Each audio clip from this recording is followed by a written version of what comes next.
नमस्कार, ये समाचार आपके परिवार के लिए बहुत ही ज़्यादा ज़रूरी है। तो बच्चों, अगर आप इस वीडियो को देख रहे हो तो मम्मी पापा को बुला लो।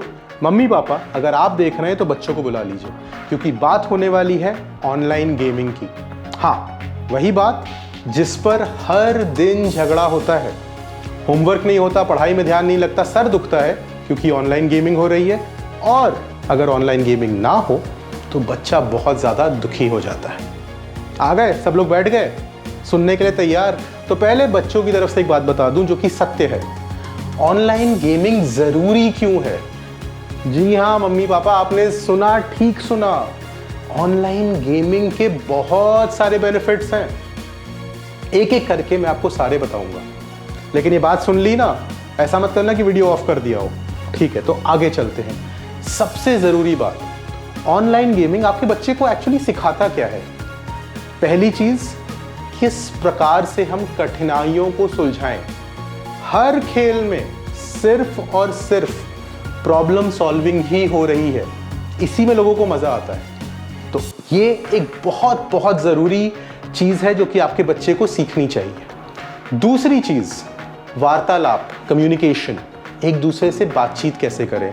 कुछ गेम्स ऐसे होते हैं जो टीम में खेले जाते हैं, और अगर आपको गेम जीतना है तो आपको टीम के अंदर खुल के बातचीत करनी होगी। टीम को समझाना होगा कि किस प्रकार से हम अपनी स्ट्रैटेजी को इंप्लीमेंट करें, अगली मूव कैसे करें। तीसरी चीज, फोकस।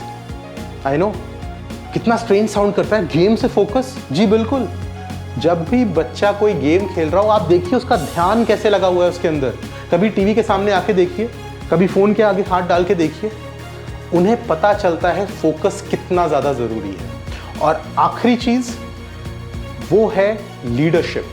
जी हाँ, ये एक डिसीजन है जो उस बच्चे ने लिया कि मैं ये गेम खेलना चाहता हूँ।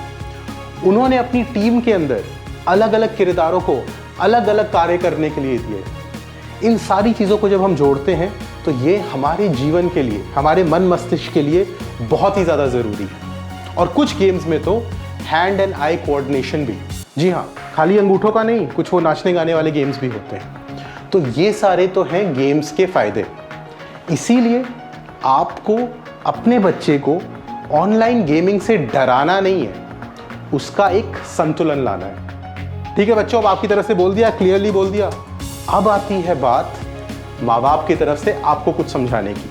वैसे समझाना तो माँ बाप को ही है, आप तो ना समझो, आपकी ज़िंदगी अच्छी है।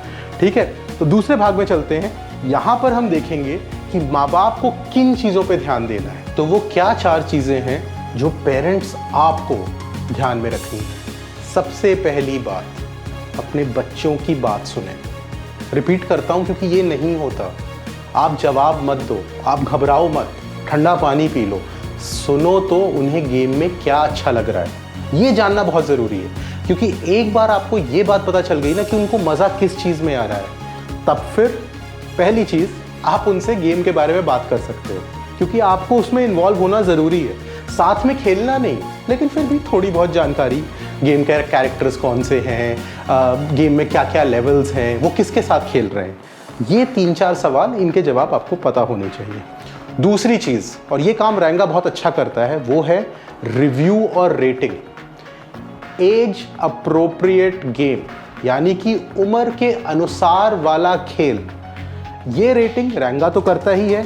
हर play store, app store, play station के गेम्स पर, अनरियल इंजन, कहीं पर भी अगर आप जाएंगे, अगर कोई उचित गेमिंग प्लेटफॉर्म है तो उस पर यह लिखा हुआ है कि किस उम्र के लिए ये खेल है।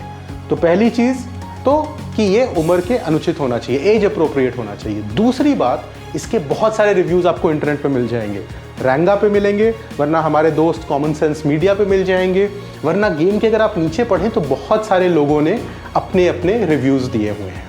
तो आप पढ़ लीजिए और अपनी जानकारी बना लीजिए। फिर भी कोई डाउट हो तो हमारी ऐप पर आ सकते हैं, वेबसाइट पे हमसे पूछ सकते हैं, सोशल मीडिया पे हमसे पूछ सकते हैं। नंबर 3, कुछ नियम कानून तो बनाने पड़ेंगे, क्योंकि हर चीज़ की अति बुरी होती है। तो एक छोटा सा नियम मैं आपको बता दूं, अगर आपका बच्चा 10 साल से छोटी उम्र का है तो आधे घंटे से ज़्यादा एक बार में उसे कोई भी खेल खेलने मत दीजिए। इसकी वजह क्या है कि जो स्क्रीन है और उनकी जो आंखें हैं उस पर एक बुरा असर पड़ता है। मतलब कि जब वो स्क्रीन को अपने पास रखते हैं और वो आधे घंटे तक उसके ऊपर फोकस करते रहते हैं तो उनकी आंखों के डेवलपमेंट में इश्यूज आ सकते हैं। दूसरी बात, ज़्यादा देर तक एक ही ग्रिप से अगर वो अपने हाथ चलाएं तो उनके हाथों में भी दर्द हो सकता है और उस डेवलपमेंट में भी परेशानी आ जा सकती है। एक tennis elbow, carpal tunnel syndrome, ये सारी परेशानियां हैं जो बच्चों को आजकल होने लग गई हैं हिंदुस्तान में भी। तो पहला नियम ये। दूसरा नियम, कौन सा वो गेम खेल रहे हैं इसके बारे में बातचीत कर लीजिए ताकि वो छुपा के कुछ ना कहे। जब भी बच्चा कोने में स्क्रीन छुपा करके कुछ कर रहा है तो उसे भी अपने अंदर मन में पता है कि कुछ गड़बड़ है, कोई एक ऐसी चीज़ है जो हमारे मम्मी पापा को नहीं पसंद आएगी। तीसरी चीज़, जो गेम है उसको एज अ रिवॉर्ड नहीं, होमवर्क कर लोगे तो गेम देंगे, नहीं, फिर तो होमवर्क होगा ही नहीं, सारा ध्यान गेम पर ही रहेगा। उसको एज एन एक्टिविटी ही रखिए। जैसे ड्राइंग, पेंटिंग, सिंगिंग, प्लेइंग, 1000 चीज़ें हैं उनके जीवन में, वैसे ही आधे घंटे गेमिंग के लिए है, इससे ज़्यादा नहीं। जब वो 10 साल से छोटे हैं, 10 साल से जब बड़े होते हैं तब फिर आपको अलग अलग प्रकार के सुझाव हम देंगे कि किस प्रकार से आप इसको आगे ले जा सकते हैं। और आखिरी चीज़, और ये सबसे ज़्यादा ज़रूरी है, अगर गेम खेलने से आपके बच्चे का मूड ऑफ हो रहा है, वो अग्रेसिव हो रहे हैं, उन्हें रोना आ रहा है, वो चुप हो जा रहे हैं, व्यवहार में किसी भी प्रकार का तनाव आ रहा है, तब कुछ ना कुछ गड़बड़ है। ये गड़बड़ किस प्रकार की हो सकती है? साइबर बुलिंग हो सकती है। जिस तरीके से अगर हम खेल कूद में अच्छे नहीं होते, बच्चे हमारा मजाक उड़ाते हैं, इंटरनेट की गेमिंग में भी ऐसा ही होता है। दूसरा, हो सकता है कि वो कुछ ऐसे लोगों के साथ गेम्स खेल रहे हों जो इस प्रकार की बातचीत करते हों जो उनको अच्छी नहीं लगती, या उनसे ऐसे निजी सवाल पूछते हों जो कि बड़ों को उनसे नहीं पूछना चाहिए। तो आपको ये भी जानना ज़रूरी है कि आपके बच्चे पर इस गेम का प्रभाव क्या पड़ रहा है। और कहीं पर भी आपको लगता है कि वो नाखुश हो रहे हैं, उनका मूड ख़राब हो रहा है, वो रो ज़्यादा रहे हैं, वो अग्रेसिव ज़्यादा हो रहे हैं, तब ज़रूरी है कि इस पे इंटरवेंशन किया जाए, इस पे इनसे बातचीत की जाए। इन बातचीत के डिटेल टूल्स और वीडियोस रैंगा की ऐप पे आपको मिल जाएंगे। और अगर आपके पास गेमिंग से रिलेटेड और भी सवाल हैं तो ज़रूर हमसे पूछिए। डिजिटल परवरिश का ये जो हमारा एपिसोड था, ये पिछली बार के फीडबैक पे आया है। आप लोगों ने सवाल जवाब किए तो हमने इसके ऊपर एक एपिसोड बनाया। अब जो और आगे सवाल होंगे उसी पे हमारा तीसरा एपिसोड बनेगा।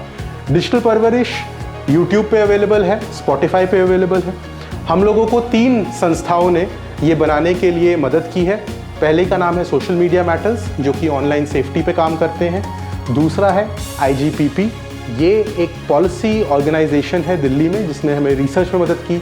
और तीसरा है योलो, जो कि हमारे यूथ प्रोग्राम्स में और हमें कॉलेजेस में जाने की मदद करता है। आशा करेंगे कि इससे कुछ मदद मिली हो। और ख़ास करके बच्चों के लिए खूब गेमिंग करो, खूब मज़ा करो, लेकिन इसको एक संतुलन में करना, एक बैलेंस बना करके करना।